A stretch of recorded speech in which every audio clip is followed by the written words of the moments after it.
Hello students, 11th class का हमारा आज का चैप्टर है यूनिट एंड मेजरमेंट। बहुत इजी चैप्टर है। यूनिट तो हम जनरली यूज करते ही हैं, मेजरमेंट डेली का काम है एवरीडे लाइफ में। तो सबसे पहले अपना टॉपिक है यूनिट।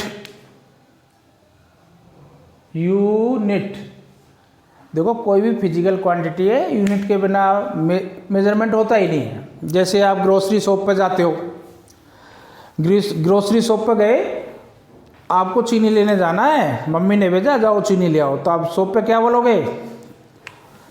चीनी दे दो। तो वो जो कितना चीनी है ऐसे थोड़ी बोलोगे 5 चीनी दे दो, 2 चीनी दे दो, 3 चीनी दे दो। आपको बोलना पड़ेगा ना 5 kg sugar, 2 kg sugar, 3 kg sugar. तो आपको जब भी ग्रोसरी शॉप पे जाओगे तो आप बोलोगे 5 kg शुगर या 2 kg, 3 kg, 4 kg। इसी तरह से आप दूध लेते हो तो आपको बोल होगा 2 लीटर, 3 लीटर। ऐसे नहीं बोल सकते 2 दूध दे दो, 3 दूध दे दो। तो आपको साथ में यूनिट बोलनी पड़ती है। इसका मीनिंग है कोई भी फिजिकल क्वांटिटी, उसमें 2 चीज़ें होती हैं, एक तो उसकी न्यूमेरिकल वैल्यू और एक उसमें उसकी यूनिट। जैसे यहाँ 5 kg न्यूमेरिकल वैल्यू है और kg इसकी यूनिट है। तो यूनिट बेसिकली हमने एक स्टैंडर्ड बना लिया kg। अब 1 kg समथिंग एक मास हो गया, या उसका उससे हम मेजर करते चल जाएंगे। वो 2 kg, 3 kg, 4 kg उससे कंपेयर करते हुए, या 2.5 kg, 3.5 kg उससे मेजर कर लेंगे। तो जो चूजन, एक स्टैंडर्ड चूजन कर लेते हैं, एक चूज कर लिया स्टैंडर्ड को, उससे उस क्वांटिटी को मेजर कर लेते हैं। तो बेसिकली यूनिट की डेफिनेशन क्या हो गई? Unit is a chosen standard. The unit is a chosen standard। अब चूजन स्टैंडर्ड जो हमने चूज किया है, इसमें kg हो गया। कपड़ा लेने जाओगे उसमें जैसे 5 मीटर, 3 मीटर, तो मीटर हो गया। ये chosen standard to measure a physical quantity.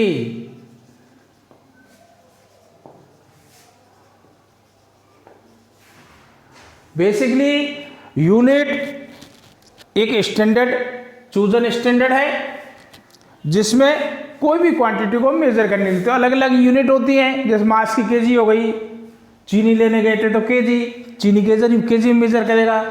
दूध को मेजर करते हैं लीटर में, क्लॉथ को मेजर करते हैं मीटर में। ये यूनिट हो गया। अब देयर आर यूनिट की भी 2 टाइप्स हैं। एक तो fundamental unit, fundamental unit basically इनको बेसिक यूनिट्स ही बोलते हैं। द यूनिट या units known as the fundamental unit which can not expressed in terms of others unit. तो मैं की पॉइंट लिख रहा हूं, fundamental units are those unit which can not expressed in other units। अब यही फंडामेंटल क्वांटिटी भी होती है। फंडामेंटल क्वांटिटी जैसे लेंथ, मास, टाइम। अब फंडामेंटल यूनिट के example metre, length unit metre, mass की केजी और टाइम की सेकेंड, एक्सेट्रा। अब ये इसको पढ़ेंगे फंडामेंटल यूनिट के। फंडामेंटल यूनिट है जो किसी दूसरी यूनिट में एक्सप्रेस नहीं हो सकती, ये खुद में ही रहती है। दूसरा ड्राइव्ड यूनिट।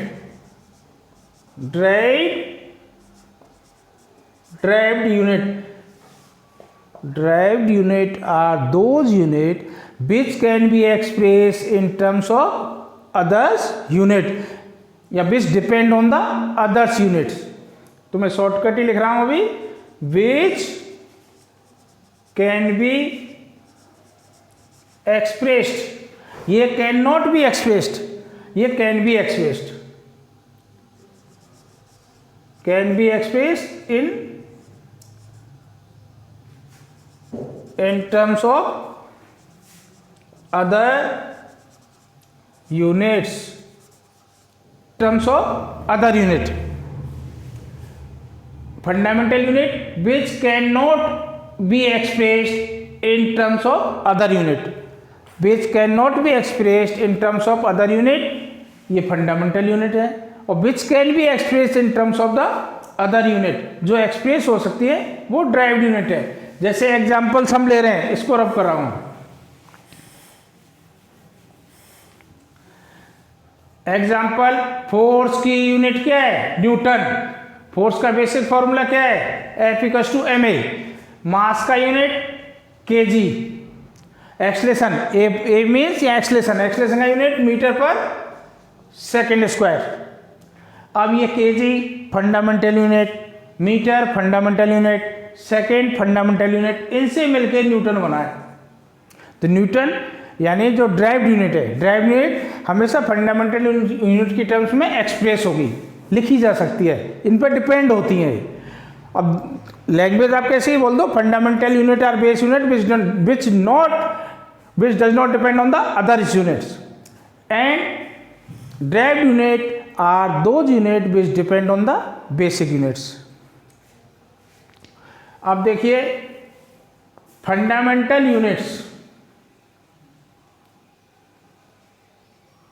फंडामेंटल यूनिट्स ये 7 है फंडामेंटल यूनिट्स. और फंडामेंटल क्वांटिटी के साथ भी लिख देता हूं, ऐसे लिखते हैं फंडामेंटल क्वांटिटी. ये फंडामेंटल यूनिट्स, यहां इसके सिंबल और नोटेशन जो भी लिखते हैं ये नोटेशन. अब देखिए पहली फंडामेंटल क्वांटिटी आपकी मास, पहली फंडामेंटल क्वांटिटी मास, जिसकी फंडामेंटल यूनिट क्या होती है? SI unit KG. और इसका सिंबल जो हम यूज करेंगे नोटेशन में वो कैपिटल एम यूज करेंगे, जो डायमेंशन में यूज आएगा. ये पहली फंडामेंटल क्वांटिटी है. दूसरी फंडामेंटल क्वांटिटी लेंथ. अब लेंथ की एसआई यूनिट मीटर, जिसका सिंबल हम स्मॉल एम यूज करते हैं. और इसका नोटेशन जो डायमेंशन में यूज होगा दैट इज द एल. तीसरी टाइम, तीसरी फिजिकल क्वांटिटी टाइम, इसका एसआई यूनिट सेकंड और इसका नोटेशन टी यूज करेंगे हम. चौथी physical quantity temperature.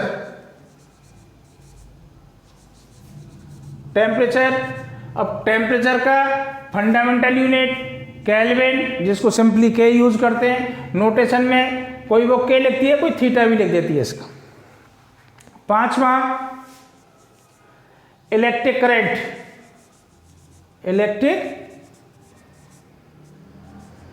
Electric current, electric current की एसआई यूनिट 10th में आप पढ़ के आ गए हो, एम्पियर. और इसका नोटेशन भी ampere. 6 intensity of light. Intensity of light या इसको लुमिनस इंटेंसिटी बोलते हैं. Intensity of light, intensity of light और लुमिनियस इंटेंसिटी, इसकी एसआई यूनिट होती है कैंडेला. एसआई यूनिट कैंडेला, इसका सिंबल यूज करते हैं हम सीडी. एक और रह गया आपके पास, तो यहां लिख रहा हूं मास को मिटा के, इसको ऊपर से रब कर रहा हूं. आपके देखो एक बार से, mass, length, time, temperature, electric current, intensity of light. एक और रह गया अमाउंट ऑफ सब्सटेंस. तो उसको यहां से रब करके लिख रहा हूं. ये मास रब कर दिया और 7 नंबर यहां लिख दिया ऊपर. फंडामेंटल क्वांटिटी कौन सी है? Amount of substance.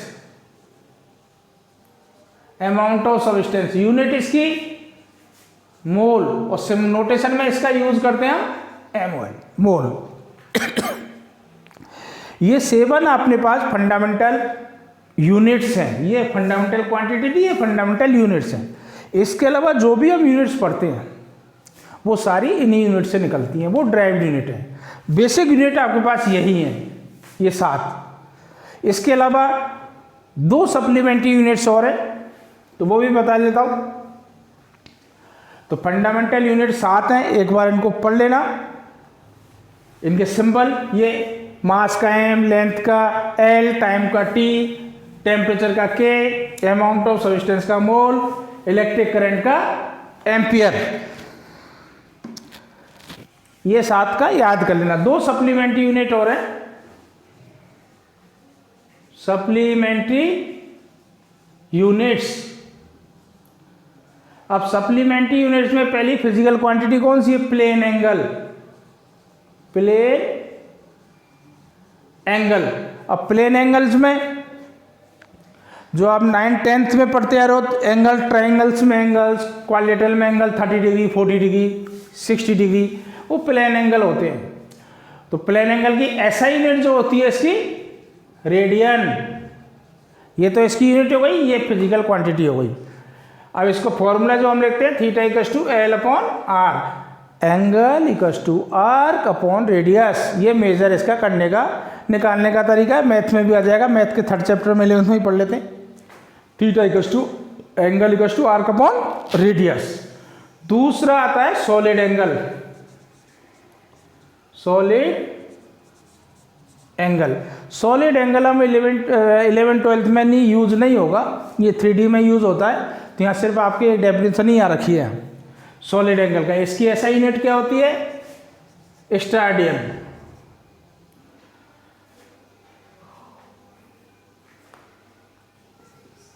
स्टाडियन, इसकी ऐसा यूनिट होती है स्टाडियन। और इसका बेसिक जैसे सॉलिड एंगल को हम लिखते हैं ऐसे ओम की तरह, डी ओम। तो होता है DA अपॉन R², इसका फॉर्मूला है। ये एरिया के लिए कितना एरिया सबस्टेंड हुआ है उसके सेंटर पे, और ये R उसकी रेडियस है स्फीयर की। तो ये आपकी यूज़ नहीं आता है, लेकिन सब ये तो यूज़ आएंगे। एंगल वगैरह तो आप मेजर करते हो, सॉलिड एंगल आपको 3D नहीं पढ़ते 11th 12th में, यूज़ नहीं आएगा। लेकिन टर्मोलॉजी आपकी सुनी हुई होनी चाहिए, सॉलिड एंगल और प्लेन एंगल। अब आपके पास टोटल यूनिट कितनी हो गई? 9 फंडामेंटल यूनिट। 7 तो fundamental unit, 2 supplementary unit. Generally जो भी फिजिक्स में, साइंस में, इवन मैथ में जो भी फॉर्मूला, जो भी यूनिट्स बनेंगी वो सारी 7 से ही बनेंगी, सारी 7 यूनिट से बनेंगी। इसके बाद हम इसको पढ़ेंगे डायमेंशन एनालिसिस, जिसमें ये सारे सिंबल्स यूज होंगे। और एक बार इनको आप पढ़ लोगे तो डायमेंशन एनालिसिस भी काफ़ी ईजी है। उसके बाद हम उसको पढ़ेंगे, ठीक है।